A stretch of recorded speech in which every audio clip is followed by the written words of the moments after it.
സത്യപാത കാട്ടി തന്നിടും, നീതിമാർഗമോദി തന്നിടും. സത്യപാത കാട്ടി തന്നിടും, നീതിമാർഗമോദി തന്നിടും. ക്രൂശിന്റെ സാക്ഷിയായി ധീരപടയാളിയായി ക്രിസ്തുവിനായി യുദ്ധം ചെയ്തിടാം. ക്രൂശിന്റെ സാക്ഷിയായി ധീരപടയാളിയായി ക്രിസ്തുവിനായി യുദ്ധം ചെയ്തിടാം. പോകണം പോകണം പോകണം പോകണം, ക്രിസ്തുവിന്റെ പിൻപെ പോകണം. പോകണം പോകണം പോകണം പോകണം, ക്രിസ്തുവിന്റെ പിൻപെ പോകണം. ദൈവത്തിന്റെ നാമം വാഴ്ത്തപ്പെടുമാറാകട്ടെ. ദൈവ സാന്നിധ്യം അനുഭവിച്ച ദൈവപാദപീഠത്തിലായിരിക്കാൻ ഈ പകലിൽ സ്വർഗത്തിലെ ദൈവം നമ്മെ സഹായിക്കുന്ന ദൈവ കൃപയ്ക്കായിട്ട് സ്തോത്രം ചെയ്യുന്നു. നമ്മൾ വായിച്ച തിരുവചനത്തിലേക്ക് നമ്മുടെ ശ്രദ്ധയെ നമുക്ക് വേഗത്തിൽ കൊണ്ടുവരാം. 105-ാം വചനത്തിൽ ഇപ്രകാരം പറയുന്നു, നിന്റെ വചനം എന്റെ കാലിന് ദീപവും എന്റെ പാതയ്ക്ക് പ്രകാശവും ആകും. യഥാർത്ഥമായി ദൈവവചനം അനുസരിക്കുന്ന ഒരു ദൈവ പൈതലിനെ ജീവിതയാത്രയിൽ കരുതുന്ന ഒരു ദൈവ കരുതൽ ഉണ്ട് എന്ന് ഈ വചനം നമ്മോട് വിളിച്ചു പറയുകയാണ്. പാദം നമ്മൾ സഞ്ചരിപ്പാൻ വേണ്ടി ഉപയോഗിക്കുന്നതാണ്. അനുദിന ജീവിതയാത്രയിൽ പല സാഹചര്യങ്ങളിലും ശത്രുവായവൻ കെണികൾ ഒരുക്കുമ്പോൾ ആ കെണിക്കകത്ത് അകപ്പെട്ടു പോകാതെ മുൻപോട്ട് പോകുവാൻ കഴിയത്തക്ക നിലവാരത്തിൽ ദൈവ സാന്നിധ്യം അനുഭവിപ്പാൻ കഴിയും എന്ന് ഈ വചനഭാഗം നമ്മോട് വിളിച്ചു പറയുകയാണ്. ഒന്നും കൂടെ ആഴമായി നമ്മൾ ചിന്തിക്കുവാൻ തുടങ്ങിയാൽ യോഹന്നാന്റെ സുവിശേഷം 16-ാം അധ്യായത്തിൽ പരിശുദ്ധ ആത്മാവ് ഇപ്രകാരം എഴുതി വെച്ചിട്ടുണ്ട്. സത്യത്തിന്റെ ആത്മാവ് വരുമ്പോൾ 13-ാം വാക്യം, ഞാൻ നിങ്ങളെ സകല സത്യത്തിലും എന്ത് ചെയ്യും? വഴി നടത്തും. അപ്പോൾ സത്യത്തിന്റെ ആത്മാവ് എന്ന് അവിടെ പറയുമ്പോൾ ദൈവ ആത്മാവിന്റെ സാന്നിധ്യം ഒരുവനിൽ ഉണ്ടായാൽ വഴികാട്ടുന്ന, വഴികാട്ടിയായി സഞ്ചരിപ്പാൻ നമ്മളെ അനുവദിക്കുന്ന ആ ദൈവ സാന്നിധ്യം അനുഭവിപ്പാൻ കഴിയും എന്ന് ഈ വചനഭാഗം പറയുകയാണ്. സ്തോത്രം. പക്ഷേ എന്തുണ്ടാകണം? ആ ആത്മാവിന് നാം കീഴ്പ്പെടുവാൻ തയ്യാറാകണം. സ്തോത്രം. ഈ കുഞ്ഞുമക്കളോട് മക്കളെ അത് ചെയ്യരുതെന്ന് പറഞ്ഞു കഴിഞ്ഞാൽ അത് ചെയ്യാനാണ് അവർക്ക് താല്പര്യം. ഓടരുതെന്ന് പറഞ്ഞു കഴിഞ്ഞാൽ അവർക്ക് ഓടാനാണ് താല്പര്യം. ഓടിക്കഴിഞ്ഞ് വീഴുമ്പോൾ എന്ത് ചെയ്യും? ഈ എന്നും പറഞ്ഞ് കരഞ്ഞുകൊണ്ട് എന്ത് ചെയ്യും? സ്തോത്രം. ഏത് കാര്യം ചെയ്യരുത് എന്ന് പറഞ്ഞാൽ അത് ആദ്യം ചെയ്യും. അത് മനുഷ്യന്റെ ഒരു പ്രവണതയാണ്. സ്തോത്രം. അപ്പോൾ ഇവിടെ ദൈവാത്മാവ് പറയുകയാണ്, എന്റെ പാതയ്ക്ക് പ്രകാശമാണെന്ന് പറയുമ്പോൾ തന്നെ 106-ൽ പറയുന്നു, നിന്റെ നീതിയുള്ള വിധികളെ പ്രമാണിക്കുമെന്ന് ഞാൻ സത്യം ചെയ്തു, ഞാനത് എന്ത് ചെയ്യും? അത് ഞാൻ നിവർത്തിക്കും. അപ്പോൾ ഉത്തരവാദിത്വം സങ്കീർത്തനക്കാരൻ വ്യക്തിപരമായി ഏറ്റെടുക്കുകയാണ്. ദൈവ ഇഷ്ടം നടക്കട്ടെ എന്നല്ല, അവന്റെ ജീവിതത്തിൽ അവൻ തീരുമാനമെടുക്കുകയാണ്. എന്താണ് തീരുമാനം?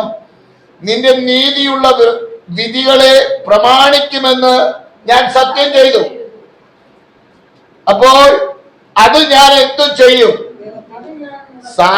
സാഹചര്യം വരുമ്പോ മാറുമെന്നല്ല പറയുന്നേ.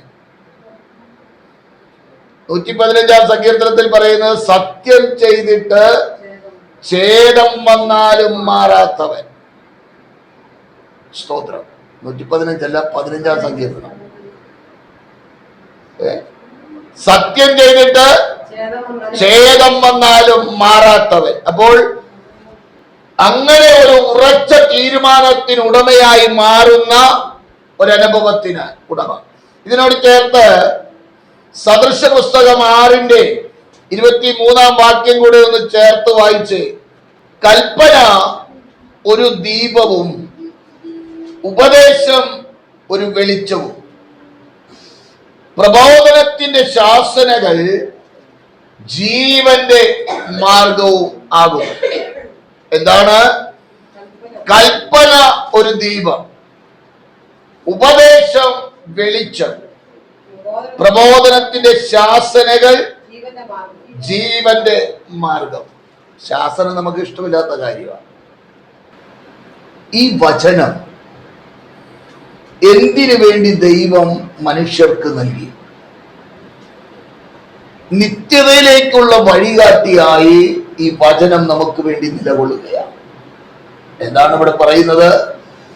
സകല തെറ്റായ വഴികളിൽ നിന്ന് നമ്മെ കറക്റ്റ് ചെയ്യുന്ന, നേർവഴി കാണിക്കുന്ന, വേണ്ടതായ സമയങ്ങളിൽ ഉപദേശം നൽകുന്ന ഒരു ദൈവ സാന്നിധ്യം. ഒരു വഴിയിലേക്ക് പോകുവാൻ തുനിയുമ്പോൾ അരുത് എന്ന് പറയുന്ന ഒരു ശബ്ദം,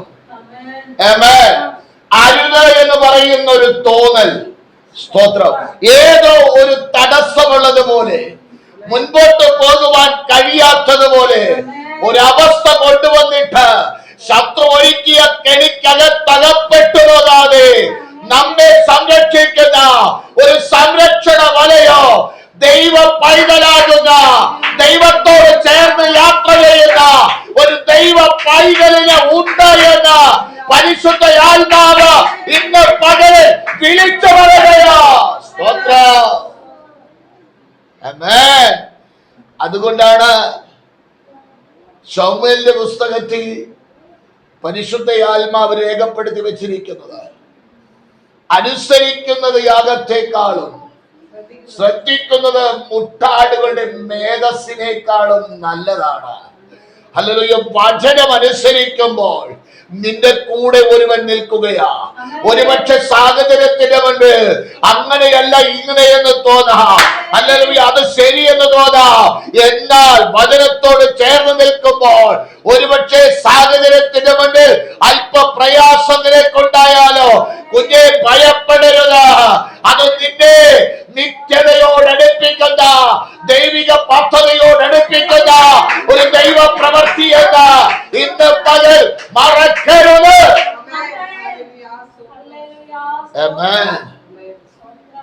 നമുക്ക് പ്രത്യക്ഷത്തിൽ കാണുന്ന കാര്യങ്ങൾ മാത്രമാണ് നമുക്കറിയുന്നത്. എന്നാൽ നമ്മുടെ ദൈവത്തിന് എന്തറിയാം? അതിന്റെ അവസാനം എന്തെന്ന് ദൈവം എന്ത് ചെയ്യുന്നു? അറിയുന്നു. അതാണ് ദൈവത്തിന്റെ പ്രത്യേകത. ഹല്ലേലൂയ. ഇപ്പോൾ കർത്താവ് തിരഞ്ഞെടുത്ത ശിഷ്യന്മാരിൽ ഒരുവനായിരുന്നു യൂദ. അവൻ കർത്താവിനെ കാണിച്ചു കൊടുക്കും എന്ന് കർത്താവിന് തന്റെ സർവജ്ഞാനത്തിൽ അറിയാമായിരുന്നു. എന്നിട്ടും അവനെ കൂടെ കൊണ്ടു നടന്നു. എന്താ കാരണം? അത് ദൈവവചനത്തിന്റെ നിവൃത്തി. വചനത്തിൽ എഴുതി വെച്ചിരിക്കുന്ന വാക്കുകൾ അങ്ങനെയാണെങ്കിൽ മുന്നേ അവനെ അങ്ങ് മാറ്റിക്കളയാമായിരുന്നില്ലേ? കർത്താവിനെ കുറിച്ച് മുൻകൂട്ടി പറഞ്ഞിരിക്കുന്ന പ്രവചനം നിവർത്തീകരിക്കപ്പെടണമെങ്കിൽ ആ വ്യക്തി കൂടെ ഉണ്ടായേ മതിയാകൂ. അതറിഞ്ഞുകൊണ്ടാണ് കർത്താവ് അവനെ തിരഞ്ഞെടുത്തത് ദൈവിക പദ്ധതിക്ക് വേണ്ടി. സ്തോത്രം. നമ്മെ ഈ ലോകത്തിൽ നിന്ന് തിരഞ്ഞെടുത്തത് നിത്യതയ്ക്ക് വേണ്ടിയാ. തിരഞ്ഞെടുത്തവൻ ആരാണെന്ന വചനം പറയുന്നേ, ഞാൻ വിശുദ്ധനാകയാൽ നിങ്ങളും എന്താകണം? സ്തോത്രം. കഴിഞ്ഞ ഒരാഴ്ച നമ്മെ വിട്ടു കടന്നുപോയി. പ്രാരംഭ ദിനമായ ഞായറാഴ്ച പകൽ നമ്മളായിരിക്കുകയാണ്. കർത്താവിന്റെ വരവ് കഴിഞ്ഞ ദിനങ്ങളിൽ സംഭവിക്കാഞ്ഞത് കൊണ്ടാണ് ഇന്ന് പകൽ ഇവിടെ നമ്മളായിരിക്കുന്നത്. ഏതു സമയത്ത് കർത്താവിന്റെ വരവ് സംഭവിക്കാം. നമ്മൾ ഇന്ന് പകൽ എഴുന്നേറ്റ് നിന്ന് കഴിഞ്ഞ നാളുകളിൽ വേണ്ടതുപോലെ ആയിത്തീരാൻ കഴിഞ്ഞില്ല. കർത്താവിനെ പോലെ ആകുവാൻ, അല്ലെങ്കിൽ കർത്താവ് ആഗ്രഹിക്കുന്ന പോലെ ആയിത്തീരുവാൻ നിങ്ങൾ എല്ലാവരും പ്രാർത്ഥിക്കണം എന്ന് പറഞ്ഞൊക്കെയാണ് നമ്മൾ പോകുന്നത്. നല്ല കാര്യമാണ്. പക്ഷേ ഒരുങ്ങേണ്ടതുപോലെ ഒരുങ്ങിയില്ല എങ്കിൽ കർത്താവ് വന്നാൽ എന്നാ ചെയ്യും? പിന്നെ ഇവിടെ കിടന്ന് കൈയടിച്ചോണ്ട് കാര്യമുണ്ടോ? തല്ലിപ്പിടച്ചോണ്ട് കാര്യമുണ്ടോ? അതുകൊണ്ടാണ് അരുമനാഥന്റെ വരവിന് വേണ്ടി ഒരുങ്ങിയിരിക്കുവാൻ തിരുവചനം നമ്മോട് പറയുന്നത്. ഞാൻ കഴിഞ്ഞ ദിനങ്ങളിൽ ഇവിടെ ഓർപ്പിച്ചിട്ടുള്ളതാണല്ലോ 10 കന്യകമാരുടെ അനുഭവം. 10 പേരും കർത്താവിന്റെ വരവിന് മണവാളിനെ എതിരേൽപ്പാൻ ഒരുങ്ങിയവരാണ്. 10 പേരും ഒരുങ്ങിയെന്നേ, 10 പേരും മയങ്ങിയെന്നേ, 10 പേരും കാഹള ശബ്ദം, മണവാളൻ വരുന്നു എന്നുള്ള ശബ്ദം കേട്ടു. പക്ഷെ 5 പേർക്ക് മാത്രമേ മണവാളന്റെ കൂടെ പോകാൻ കഴിഞ്ഞുള്ളൂ. 5 പേർ പോയില്ല. ഹല്ലേലൂയ. കാഹള ശബ്ദം കേട്ടാൽ പൊങ്ങണമെങ്കിൽ ഈ ജഡം എന്ത് ചെയ്യണം? ദൈവം ആഗ്രഹിക്കുന്ന പോലെ ഒരുങ്ങണം. ഒരു 500 കിലോ വെയിറ്റ് എന്റെ കാലിൽ കെട്ടിയിട്ടിരിക്കുക. എന്റെ ശരീരം മാത്രമാണ് പൊങ്ങേണ്ടത്. ഇതിനോട് എനിക്ക് പറ്റുപടിയുണ്ട്. ഏത് 500 കിലോയോട് ആയുസ് ഞാൻ പൊങ്ങില്ല.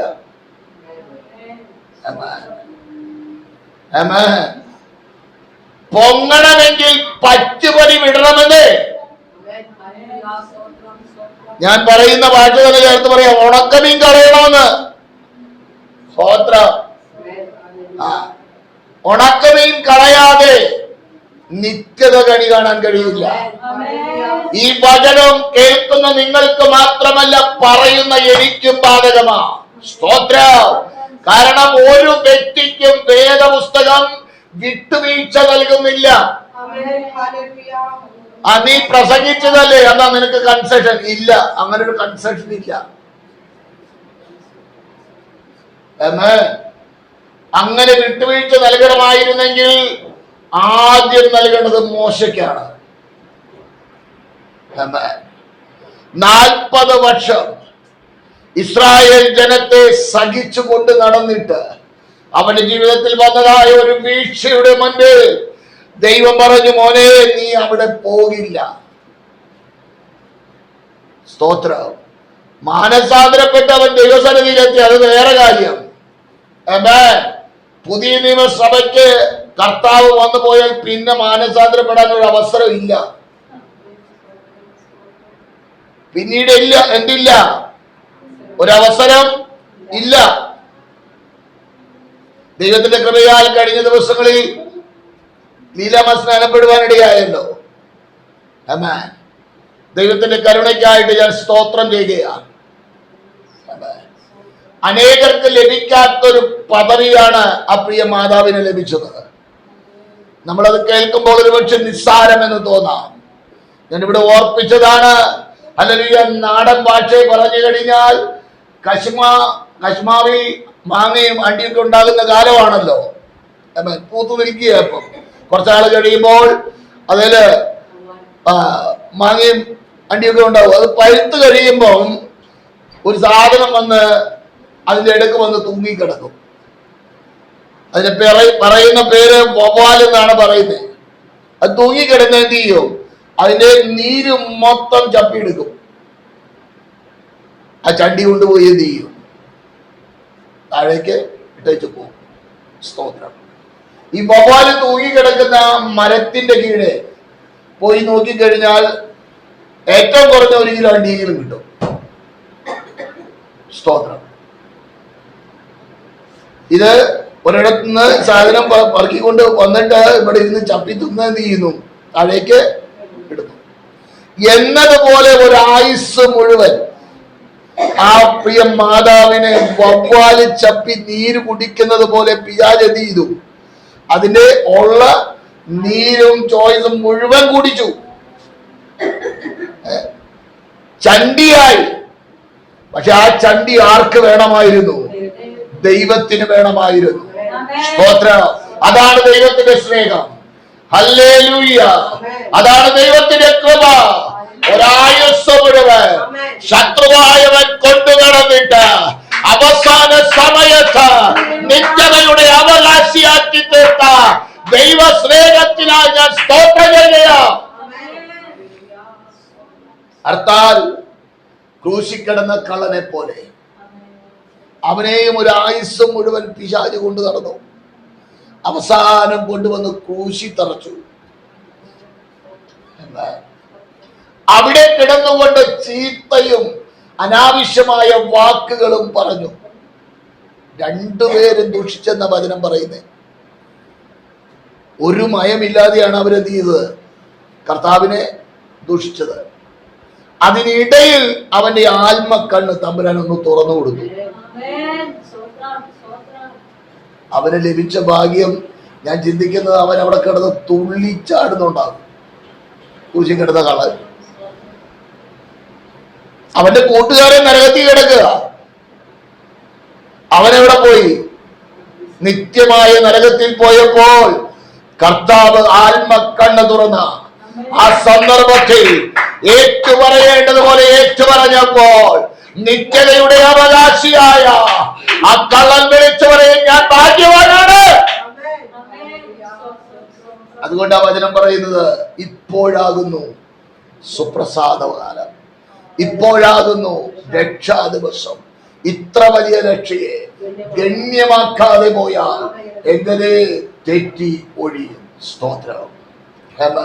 അതുകൊണ്ടാണ് വചനം ഇങ്ങനെ വിളിച്ചു പറയുന്നത്, ഒരു മനുഷ്യൻ സർവ്വലോകം നേടിയാലും തന്റെ ആത്മാവിനെ നഷ്ടമാക്കിയാൽ അവരെന്തു പ്രയോജനം? ഹല്ലേലൂയ. ആത്മാവിന്റെ വില വിലപ്പെട്ടതാണ് കേട്ടോ. നിത്യത എന്ന യാഥാർത്ഥ്യത്തിന് വേണ്ടി ഒരുങ്ങേണ്ടതുപോലെ ഒരുങ്ങുക എന്നുള്ളത് ഒരു ദൈവ പൈതലിന്റെ ഉത്തരവാദിത്തമാണ്.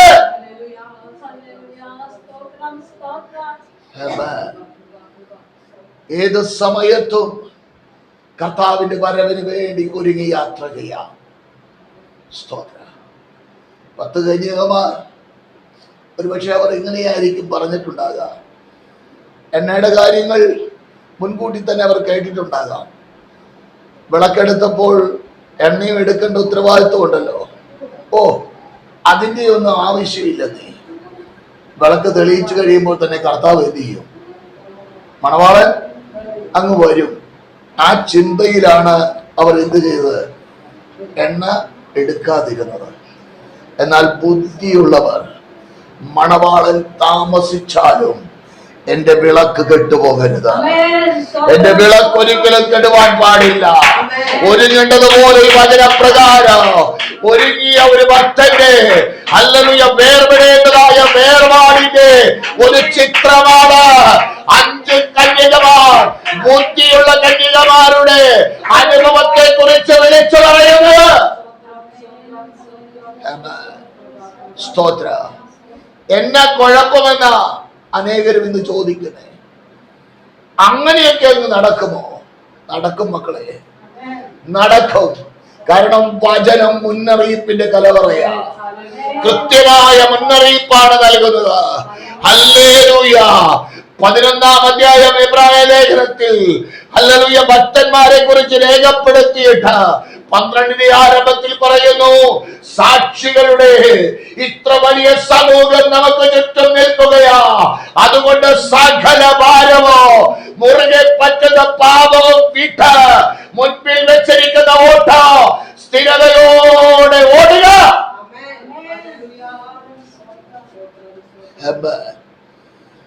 എബ്രായ ലേഖനം 11-ാം അധ്യായത്തില് പഴയ നിയമ പുസ്തകത്തെ മൊത്തത്തിൽ കൊണ്ടുവന്ന് അങ്ങ് ഒതുക്കി നിർത്തിയിരിക്കുക. എവിടെ? എബ്രായ ലേഖനം 11-ാം അധ്യായത്തില്. എന്നിട്ട് 12-ന്റെ 1 2 വാക്യം അതൊന്ന് വായിച്ചേ.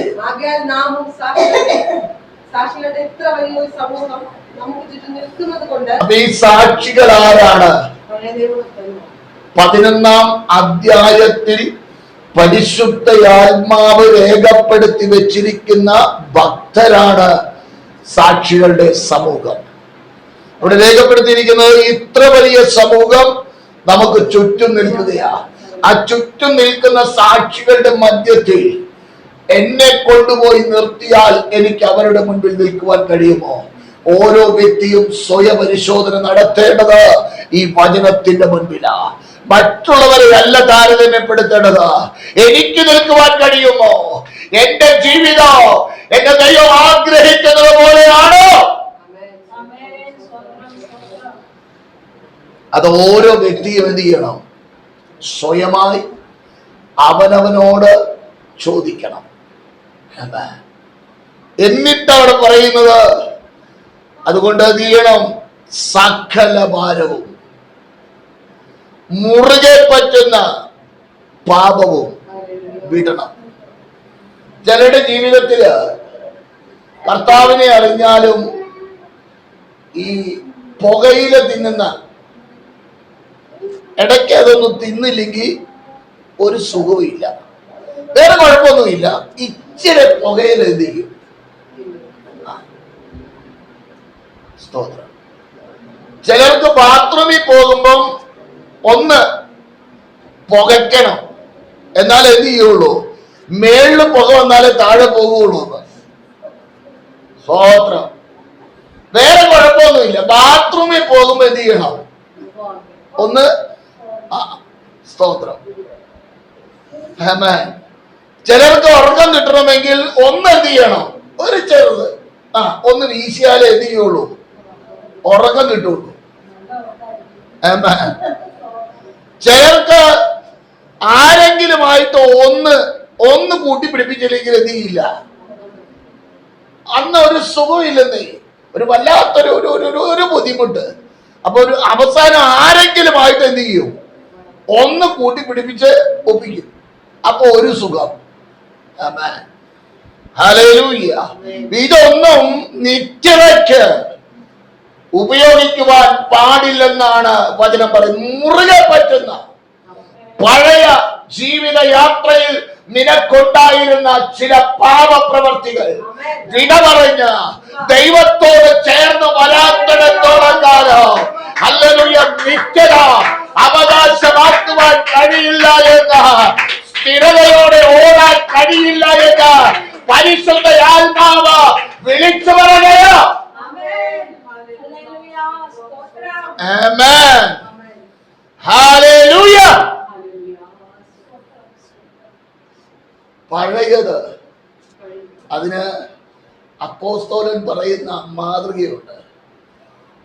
അവൻ പറയുന്ന വസ്തുതകൾ യഥാർത്ഥമായിട്ട് 3-ാം സ്വർഗത്തോളം അവൻ എടുക്കപ്പെട്ടതിന് ശേഷം വചനം പഠിച്ചു കഴിഞ്ഞാൽ അത് മനസ്സിലാക്കാൻ കഴിയും.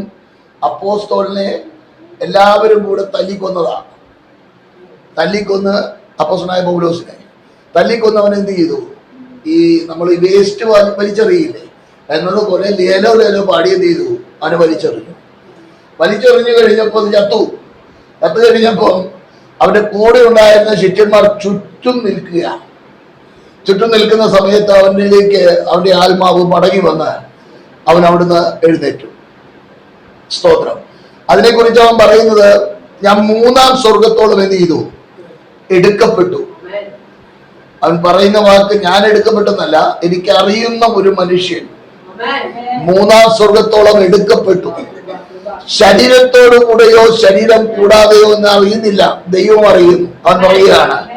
എന്നിട്ട് അവൻ പറയുകയാണ്, ഞാൻ അറിയാത്തൊരു ഭാഷ കേട്ടു. ഹല്ലേലൂയ. അവൻ മടങ്ങി വന്നു കഴിഞ്ഞപ്പോൾ അതിനുശേഷം അവൻ പറയുകയാണ്, പിടിച്ചു എന്ന് ഞാൻ നിരൂപിക്കുന്നില്ല, പിടിക്കുവാൻ വേണ്ടി ഞാൻ ഓടുകയാ, ലാഭമായിരുന്ന ഛേദമെന്നുകയാ.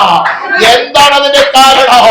നിത്യത എന്ന യാഥാർത്ഥ്യം കണ്ടപ്പോ ഈ ലോകത്തിലെ ലാഭമായത് ഛേദമെന്ന് അപ്പോസ്തലൻ എണ്ണിയെങ്കിൽ എന്നെ കേൾക്കുന്ന ദൈവങ്ങളെ നീ പിടിക്കാൻ ഓടുക, ദൈവാത്മാവിൽ ആഹ്വാനം ചെയ്യുക. ഈ ലോകത്തിലുള്ളത് പിടിക്കാനല്ല. ഇന്ന് ആളുകൾ ലോകത്തിലുള്ളത് പിടിക്കാൻ വേണ്ടി ഓടുന്നത്. സ്ഥാനം വേണം, മാനം വേണം. 10 പൈസ കൊടുത്തു കഴിഞ്ഞാൽ അത് വെണ്ടയ്ക്ക അക്ഷരത്തിൽ എന്ത് ചെയ്യണം? ബോർഡിലുണ്ടാകണം. ഇന്നയാള് ഇത്ര രൂപ തന്നു എന്ന് എന്ത് ചെയ്യണം? പൊതുവിൽ പറയണം. വേദപുസ്തക വ്യവസ്ഥ എന്താണ്? നീ വലം കൈ ചെയ്യുന്നത് ഇടം കൈ അറിയരുത്, ഇടം കൈ കൊണ്ട് ചെയ്യുന്നത് വലം കൈ അറിയരുത്. ഇതാണ് വ്യവസ്ഥ. എന്നാൽ ഹല്ലേലൂയ, ഇന്ന് അതൊന്നും പ്രശ്നമല്ലത്. എനിക്ക് മാനം കിട്ടണോ, എനിക്ക് മാന്യത കിട്ടണോ, എനിക്ക് സ്ഥാനം വേണോ, എനിക്ക് പദവി വേണോ? എന്നെ കേൾക്കുന്ന ദൈവമേ, ക്രിസ്തീയ ജീവിത പദവിയുടെ ഹല്ലേലൂയ അനുഭവമല്ല. നിനക്ക് പദവി ലഭിക്കേണ്ടത് നിത്യതയുടെ തീരത്താ, ഈ ഭൂമിയിലല്ല. കർത്താവായ യേശുക്രിസ്തു അതിന് മാതൃക കാണിച്ചു കൊടുത്തത് മരണത്തിന് ചില മണിക്കൂറുകൾക്ക് മുൻപ് അത്താഴത്തിന്റെ സമയം തിരുവത്താഴ ശുശ്രൂഷ കാണിച്ചു കൊടുത്തതായ സന്ദർഭത്തിൽ അവൻ അരയിൽ അവന്റെ അങ്കി ഊരി വെച്ചിട്ട് ഒരു തുവർത്തെടുത്ത് അവന്റെ അരയിൽ ചുറ്റി ശിഷ്യന്മാരുടെ പാദം കഴുകുവാൻ തുടങ്ങി.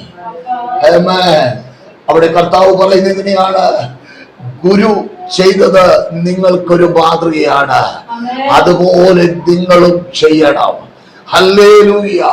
സ്ഥാനത്തിന് വേണ്ടി, മാനത്തിന് വേണ്ടി കർത്താവ് നെഞ്ചു വിരിച്ചു നിന്നില്ല, താഴ്മയുടെ പ്രതീകമായി. അതുകൊണ്ട് ഹല്ലേലൂയ, ലേഖന കർത്താവ് ഇപ്രകാരം വിളിച്ചു പറയുന്നു: ക്രിസ്തുയേശുവിലുള്ള ഭാവം തന്നെ നിങ്ങളിലും ഉണ്ടായിരിക്കട്ടെ.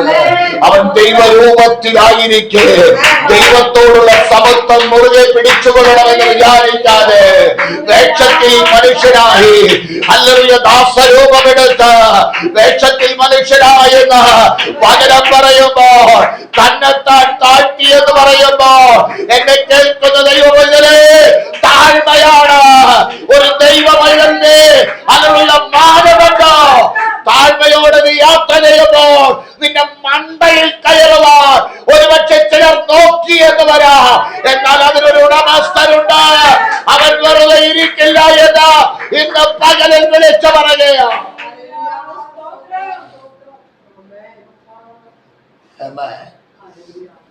താഴ്മയോടെ യാത്ര ചെയ്യുന്ന മോശയുടെ മണ്ടയ്ക്ക് മിരിയാമും സഹോദരൻ അഹരോനും ഒന്ന് കുതിര കയറാൻ നോക്കി. എന്നാൽ അവനെ ദൗത്യം ഏൽപ്പിച്ച ഉടമസ്ഥൻ ഇറങ്ങിയത് വന്നു. 3 അങ്ങ് വിളിച്ചു. ചില കാര്യങ്ങൾ ടക്കടക്കേ എന്ന് പറഞ്ഞ് അങ്ങ് പറഞ്ഞു. എന്നിട്ട് കർത്താവിന്റെ സാന്നിധ്യം അത് മാറിപ്പോയി. അഹരോൻ തിരിഞ്ഞു നോക്കിയപ്പോൾ ചീഞ്ഞ് അഴുകിയ ഒരു വ്യക്തിയെ പോലെ സഹോദരി മിരിയാം നിൽക്കുക. അവിടെ എഴുതിയിരിക്കുന്ന പദം ഹല്ലേലൂയ, അഴുകിയ ചാപ്പിള പോലെ. ഞാൻ കണ്ടിട്ടില്ല, എനിക്കറിയില്ല. പക്ഷേ അഴുകിയ, ഒന്ന് ചിന്തിച്ച്, അറയ്ക്കത്തക്ക നിലയിൽ സഹോദരി മിരിയാം നിലകൊള്ളുകയാണ്, കുഷ്ഠരോഗിയായി. ദൈവത്തെ മറക്കുന്നവരെ ഇതോർത്തുകൊള്ളുവിൻ, ഞാൻ നിങ്ങളെ കീറിക്കളയും. വിടുവിപ്പാൻ ആരും ഉണ്ടാകുകയില്ല. ദൈവത്തിന് എതിരായി നിലകൊണ്ടാൽ ദൈവക്കരം ഭാരമായി ചലിക്കും കേട്ടോ. ആ കരം ചലിക്കുവാൻ തുടങ്ങിയാൽ ആർക്കും തടുക്കുവാൻ സാധ്യമല്ല, ആർക്കും തടുക്കുവാൻ സാധ്യമല്ല. ദൈവത്തിന്റെ കരം ചലിക്കണമെന്ന് മോശ ദൈവത്തോട് അപേക്ഷിച്ചില്ല. അവൻ താഴ്മയോടെ മുൻപോട്ട് പോവുകയായിരുന്നു. എന്നാൽ ഉടമസ്ഥൻ സ്വമേധ, നമ്മൾ ഈ കാലത്തിലൊക്കെ കേൾക്കുന്നുണ്ട്, സ്വമേധ കോടതി എന്ത് ചെയ്യുന്നു? കേസ്. അതിന്റെ മുഴുവൻ ഉത്തരവാദിത്വം ആർക്കാ? കോടതിക്കാ. ഇവിടുത്തെ കോടതി വിട്ടുവീഴ്ച ചെയ്യും. സ്വർഗീയ കോടതി ഒരു കേസ് ഏറ്റെടുത്താൽ അതിൽ പിന്നെ എന്തില്ല? വിട്ടുവീഴ്ച എന്ന് പറയുന്നത് ഇല്ല. സ്തോത്രം. അവസാന കൈയാണ് ദൈവകരം ചലിക്കുന്നത്. ആ കരം ചലിക്കുവാൻ തുടങ്ങിയാൽ ഹല്ലേലൂയ, അത് ഭാരമാണ് കേട്ടോ. സ്തോത്രം. വചനത്തോട് ചേർന്ന് യാത്ര ചെയ്യുന്നത് അതൊരു ഭാഗ്യ പദവിയാണ്. സ്തോത്രം. ഇനി വായിച്ച കുറിവാക്യത്തിലേക്ക് മടങ്ങി വരാം. സങ്കീർത്തനത്തിന്റെ 111 വാക്യം ഒന്ന് വായിച്ചേ. ഞാൻ നിന്റെ സാക്ഷ്യങ്ങളെ ശാശ്വത അവകാശമാക്കിയിരിക്കുന്നു, അവ എന്റെ ഹൃദയത്തിന്റെ ആനന്ദമാകുന്നു. അങ്ങനെ ഒരു അനുഭവം നമുക്കുണ്ടോ? വചനം വായിക്കുമ്പോൾ ഒരു സന്തോഷം, ഹൃദയത്തിനൊരു ആനന്ദം. സ്തോത്രം. നമ്മൾ ദൈവവചനം വായിക്കാൻ തുടങ്ങിയാൽ, ആത്മാർത്ഥതയോടെ വായിച്ചാൽ, നമ്മളറിയാത്തൊരു സന്തോഷം നമ്മിലേക്ക് വരുന്നത് കാണാൻ കഴിയും. ആ വചനം നമ്മോട് ഇടപെടുന്നത് അനുഭവിക്കാൻ കഴിയും. ഒരു വ്യക്തി സംസാരിക്കുന്നത് പോലെ ഈ വചനം നമ്മോട് സംസാരിക്കുവാൻ തുടങ്ങും. എപ്പോൾ? സന്തോഷത്തോടെ ഇരുന്നാൽ. വായിക്കണല്ലോ. കടമ തീർക്കാൻ ഇരുന്ന് കഴിഞ്ഞാൽ ആരും എന്ത് ചെയ്യില്ല, വായിച്ചവനും പ്രയോജനമില്ല, ദൈവാത്മാവ് ഇടപെടുകയുമില്ല, ഒരു പ്രയോജനമില്ല. എന്നാൽ ഹല്ലേലൂയ, ആ വചനം, തിരുവചനം പറയുന്നല്ലോ, ഞാൻ നിന്റെ വചനങ്ങളെ കണ്ടെത്തി ഭക്ഷിക്കുക. വചനങ്ങളെ കണ്ടെത്തി, നമുക്ക് ആവശ്യമുള്ളത് എന്താണെന്ന് കണ്ടെത്തി നമ്മൾ അത് എന്ത് ചെയ്യണം? ഭക്ഷിക്കണം. എന്ന് പറഞ്ഞാൽ ഹൃദയസ്ഥമാക്കണം. അത് ഹൃദയസ്ഥമാക്കുമ്പോൾ നമ്മളൊരു വിഷയത്തിന്റെ മുൻപിൽ ഭാരപ്പെട്ടിരിക്കുകയാണെന്നിരിക്കട്ടെ, ആ വചനം നമ്മൾ വായിക്കുമ്പോൾ ആ വിഷയത്തിൽ നമ്മൾ എന്ത് ചെയ്തു? ബലപ്പെടുവാനിടയാകും. ആ വിഷയം ഏതുമല്ല എന്ന് തോന്നുന്ന നിലവാരത്തിൽ നമ്മുടെ ജീവിതത്തിൽ ആ വിഷയം മാറും. ശാരീരികമായി ക്ഷീണിച്ചിരിക്കുന്ന സമയത്ത് അല്പം ഭക്ഷണം ചെന്നു കഴിഞ്ഞാൽ എന്തുണ്ടാകും? എന്നതുപോലെ തന്നെ വചനമാകുന്ന മായമില്ലാത്ത പാൽ കുടിച്ചാൽ അത് നിന്റെ ജീവിതത്തിൽ, ആ കുടിക്കുന്നവരുടെ ജീവിതത്തിൽ അത് പോഷക ഗുണമുള്ളതായി മാറും. എന്നാൽ ദൈവപ്രവൃത്തി വെളിപ്പെടുന്നതായി മാറും. അങ്ങനെ ഒരു പ്രവൃത്തി വചനത്തിനുണ്ട്. സ്തോത്രം.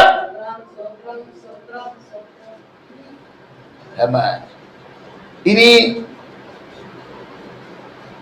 77 വാക്യം ഇതിനോട് ചേർത്തൊന്ന് വായിച്ചേ. 119 തന്നെ. ഞാൻ ജീവിച്ചിരിക്കേണ്ടതിന് നിന്റെ കരുണ എനിക്ക് വരുമാറാകട്ടെ, നിന്റെ ന്യായപ്രമാണത്തിൽ ഞാൻ രസിക്കുന്നു. അപ്പോൾ ഈ വചനം ഒരു വ്യക്തിയുടെ ജീവിതത്തിൽ ജീവൻ നൽകുന്നതാണ്. സദൃശ പുസ്തകത്തിൽ പറയുന്നുണ്ട്, ജീവനും മരണവും നാവിന്റെ അധികാരത്തിൽ ഇരിക്കുന്നു. സ്തോത്രം. നമ്മൾ ഒരു വിഷയമുണ്ടാകുമ്പോൾ നിരാശയുടെ വാക്കുകൾ പറയരുത്. ഒരു ദൈവ പൈതൽ ഒരിക്കലും നിരാശയുടെ വാക്കുകൾ പറയരുത്. മറിച്ച് എന്ത് ചെയ്യണം? വചനത്തോട് ചേർന്ന്, അല്ല, എൻ്റെ കർത്താവ് എൻ്റെ ജീവിതത്തിൽ തൻ്റെ പ്രവൃത്തിയെ വെളിപ്പെടുത്തും എന്ന് പറയണം. ഞാൻ പറയുന്നത് മനസ്സിലാകുന്നുണ്ടോ? കേറുന്നുണ്ടോ തലേ? എന്നാൽ അങ്ങനെ പറയുമ്പോൾ ആ വചനത്തിൽ വെളിപ്പെട്ടതായ ദൈവത്തിന്റെ ശക്തിയും മഹത്വവും നമ്മിൽ വെളിപ്പെടുവാനിടയാകും. സങ്കീർത്തനം 70:4 വായിച്ചേ. നിന്നെ അന്വേഷിക്കുന്നവരൊക്കെ നിന്നെ ആനന്ദിച്ച് സന്തോഷിക്കട്ടെ, നിന്നെ രക്ഷയെ ഇച്ഛിക്കുന്നവർ ദൈവമഹത്വമുള്ളവരെ എപ്പോഴും പറയും. എങ്ങനെ പറയണം? എങ്ങനെ പറയണം? നിന്നെ അന്വേഷിക്കുന്നവരൊക്കെ നിന്നിൽ ആനന്ദിച്ച് സന്തോഷിക്കട്ടെ, രക്ഷയെ ഇച്ഛിക്കുന്നവർ ദൈവമഹത്വമുള്ളവരെ എപ്പോഴും പറയും. എങ്ങനെ പറയണമെന്ന് പറയുന്നത്? എപ്പോഴും പറയണം. അങ്ങനെ പറയാൻ നമുക്ക് കഴിയുന്നുണ്ടോ? രക്ഷ വേണമെന്ന് നമ്മൾ ആഗ്രഹിക്കുന്നു. രക്ഷ വേണമെങ്കിൽ എന്ത് ചെയ്യണം, എന്ത് ചെയ്യരുത്? ഇത് ഞാൻ പറയുന്നതല്ല. ദൈവാത്മാവ് രേഖപ്പെടുത്തി വെച്ചിരിക്കുന്ന വാക്കുകളാണ് നമ്മൾ വായിച്ചുകൊണ്ടിരിക്കുന്നത്. ഇതിനോട് ചേർത്ത് പത്രോസിന്റെ ലേഖനത്തിലേക്ക് ഒന്ന് വന്നേ. 1 പത്രോസ് 3:10. ജീവൻ ആഗ്രഹിക്കുകയും ശുഭകാലം കാണുവാൻ ഇച്ഛിക്കുകയും ചെയ്യുന്നവൻ. ഏത് കാലം കാണുവാൻ ആഗ്രഹിക്കുന്നെങ്കിൽ? ശുഭകാലം ആഗ്രഹിക്കുന്നെങ്കിൽ. ഇവിടെ സങ്കീർത്തനക്കാരൻ പറയുകയാണ്, നിന്നെ അന്വേഷിക്കുന്ന എല്ലാവരും നിന്നിൽ ആനന്ദിച്ച് സന്തോഷിക്കട്ടെ. നിന്റെ രക്ഷയെ ഇച്ഛിക്കുന്നവർ ദൈവമഹത്വമുള്ളവനെന്ന് എപ്പോഴും പറയട്ടെ. ജീവനെ ആഗ്രഹിക്കുകയും ശുഭകാലം കാണാൻ ഇച്ഛിക്കുകയും ചെയ്യുന്നവൻ എന്തുണ്ടാകണം? താഴെ പറയുന്നു ചില വ്യവസ്ഥ. ദോഷം ചെയ്യാതെ തന്റെ നാവിനെ, വ്യാജം പറയാതെ അതരത്തെ അടക്കിക്കൊള്ളട്ടെ. അടുത്തത്, ദോഷം വിട്ട് അകലണം. സമാധാനം അന്വേഷിച്ചെന്ത് ചെയ്യണം? പിന്തുടരണം. ഹല്ലേലൂയ. ചിലർ പറയുന്നതാണ്, ഞാൻ അങ്ങനെ ദോഷമൊന്നും ചെയ്യുന്നില്ല. പക്ഷെ വചനം പറയുന്നു, വിട്ട് നീ എന്ത് ചെയ്യണം? അകലണം. അകന്നേ പറ്റൂ. ഹല്ലേലൂയ. എബ്രായ ലേഖനം 12:1-2 വാക്യങ്ങളിൽ സാക്ഷികളുടെ സമൂഹത്തെ കുറിച്ച് പറഞ്ഞിട്ട് പറയുകയാണ്, സകല ഭാരവും മുറുകെ പറ്റുന്ന പാപവും വിട്ട് എന്ത് ചെയ്യണം? വിട്ട് മുൻപിൽ വെച്ചിരിക്കുന്ന ഓട്ടം സ്ഥിരതയോടെ ഓടണം. അപ്പോൾ ചിലതിനെ വിട്ടാലേ എന്റെ കർത്താവുമായി യാത്ര ചെയ്യാൻ കഴിയുള്ളൂ. വിടേണ്ടത് വിട്ടേ മതിയാകൂ കുഞ്ഞെ. ഹല്ലേലൂയ. ഇത് രണ്ടും കൂടെ ചേരില്ല. അതുകൊണ്ടാണ് വചനം പറയുന്നത്, ഹല്ലേലൂയ, രണ്ടുപേർ ഒത്തിട്ടല്ലാതെ എങ്ങനെ ചേർന്ന് നടക്കാം. ഇനി സങ്കീർത്തനത്തിലേക്ക് മടങ്ങി വന്നതിന്റെ 92-ാം വാക്യത്തിൽ, നിന്റെ ന്യായപ്രമാണം എന്റെ പ്രമോദമായിരുന്നില്ലെങ്കിൽ ഞാൻ എന്റെ കഷ്ടതയിൽ നശിച്ചു പോകുമായിരുന്നു. ഒന്ന് ചിന്തിച്ചേ. വചനത്തോട് ചേർന്ന് നിന്നായ യോസഫ് വേദനയുടെ താഴ്വരയിൽ കൂടെ അവൻ കടന്നുപോയി. ബാല്യ നല്ല യൗവനം തുടിച്ചു നിൽക്കുന്ന സന്ദർഭം, അതിവേദന അവന്റെ ജീവിതത്തിൽ വന്നപ്പോൾ അവനെ രക്ഷിച്ചത് മാറ്റമില്ലാത്ത വചനത്തിന്റെ ശക്തിയാണ്. ദൈവത്തോട് അവൻ ചേർന്ന് നിന്നതുകൊണ്ട് ആ വേദനയുടെ നടുവിൽ ശത്രുവിന് അവനെ തകർക്കുവാൻ കഴിഞ്ഞില്ല. ശത്രുവിന് അവനെ പരാജയപ്പെടുത്തുവാൻ കഴിഞ്ഞില്ല. അങ്ങനെയെങ്കിൽ നീ വചനത്തോട് ചേർന്ന് നിന്നാൽ, എന്നെ കേൾക്കുന്ന ദൈവമേ, നിന്നെ തകർക്കുവാൻ ഒരു ശക്തിക്കും കഴിയില്ലെന്ന്. സ്തോത്രം. 112-ാം വാക്യത്തിൽ ഇങ്ങനെ പറയുന്നു, നിന്റെ ചട്ടങ്ങളെ ഇടപെടാതെ എന്നേക്കും ആചരിപ്പാൻ ഞാൻ എന്റെ ഹൃദയത്തെ ചായ്ച്ചിരിക്കുകയാണ്. ഞാൻ എന്റെ ഹൃദയത്തെ ചായ്ച്ചിരിക്കുകയാണ് എന്ന് പറഞ്ഞാൽ, വചനം എന്തു പറയുന്നു അതനുസരിക്കുവാനുള്ള ഒരു മനസ്സ്, വചനത്തോട് ചേർന്ന് നിൽക്കുവാനുള്ള ഒരു മനസ്സ്. ഹല്ലേലൂയ. ഇന്ന് പകലെന്നെ കേൾക്കുന്ന ദൈവ പൈതലേ, നമ്മുടെ ജീവിതത്തിൽ ഈ വചനത്തോട് ചേർന്ന് നിൽക്കുവാൻ ഒരു മനസ്സ് നമുക്കുണ്ടാകട്ടെ. ഹല്ലേലൂയ. നിത്യതയുടെ തീരത്തെ കണ്ട് മടങ്ങി വന്നതായ അപ്പോസ്തലൻ പറയുകയാണ്, സകലതും ഞാൻ ഛേദമെന്നെണ്ണുകയാ. ലാഭമായിരുന്നതെല്ലാം ഛേദമെന്നെണ്ണുകയാ. പിടിക്കാൻ വേണ്ടി ഞാൻ ഓടുകയാ. സകലതും വിട്ടോടുകയാ. എന്താണ് അതിന്റെ കാരണം? ഹല്ലേലൂയ. അവന്റെ ജീവിതത്തിൽ ആ നിത്യത എന്ന യാഥാർത്ഥ്യം നഷ്ടപ്പെട്ടു പോകാതിരിക്കാൻ അവൻ ഓടുകയാ. ആരുടെ പുറകെ? ക്രിസ്തുവിന്റെ അടുക്കലേക്ക്, ക്രിസ്തുവിനെ നോക്കി ഹല്ലേലൂയ ഓടുകയാ. ഇന്ന് പകലിനെ കേൾക്കുന്ന ദൈവമേ, നമുക്കൊരു ലക്ഷ്യമുണ്ട് കേട്ടോ. ആ ലക്ഷ്യം നമ്മുടെ വീണ്ടെടുപ്പുകാരനാ. ആ വീണ്ടെടുപ്പുകാരന്റെ അടുക്കലെത്തുവാൻ നമുക്ക് ഓടാം. എങ്ങനെ? വിടേണ്ടതിനെ വിട്ട ദൈവത്തോട് ചേർന്ന് യാത്ര ചെയ്യുവാൻ ഇടയാകട്ടെ. ഞാൻ എൻ്റെ വാക്കുകൾ ഇവിടെ നിർത്തുകയാ. ഈ വചനങ്ങൾ നമ്മുടെ ജീവിതത്തിൽ അനുഗ്രഹമാകുവാൻ സ്വർഗത്തിലെ ദൈവം സഹായിക്കട്ടെ. പരിശുദ്ധനെ അപ്പന്റെ കരങ്ങളിലേക്ക് മാറ്റമില്ലാത്ത വചനത്തെയും വചനത്തോട് ചേർന്ന് ഞങ്ങളെയും ഏൽപ്പിക്കുകയാ. ഈ വചനം അനുസരിച്ച് ജീവിപ്പാൻ ഇവിടുത്തെ കൃപ ഞങ്ങൾക്ക് വേണോ. ചിലതിനെ വിട്ടോടുവാൻ, ചിലതിനോട് വിട പറയുവാൻ, അല്ലെങ്കിൽ വചനത്തോട് ചേർന്ന് നിൽപ്പാൻ അവിടുത്തെ കൃപ ഞങ്ങളുടെ മേൽ ചൊരിഞ്ഞാട്ടെ. ഹല്ലേലൂയ. ഈ ലോകത്തിലെ മായ ഞങ്ങളെ പിടിച്ച് നിർത്താതെ വണ്ണം വചനത്തോട് ചേർന്നോടുവാൻ കൃപ നൽകണം. മഹത്വം കർത്താവ് എടുക്കണം. കരങ്ങളിൽ ഏൽപ്പിക്കുന്നു ക്രിസ്തുവേശുവിൻ നാമത്തിൽ തന്നെ. ആമേൻ, ആമേൻ, ആമേൻ.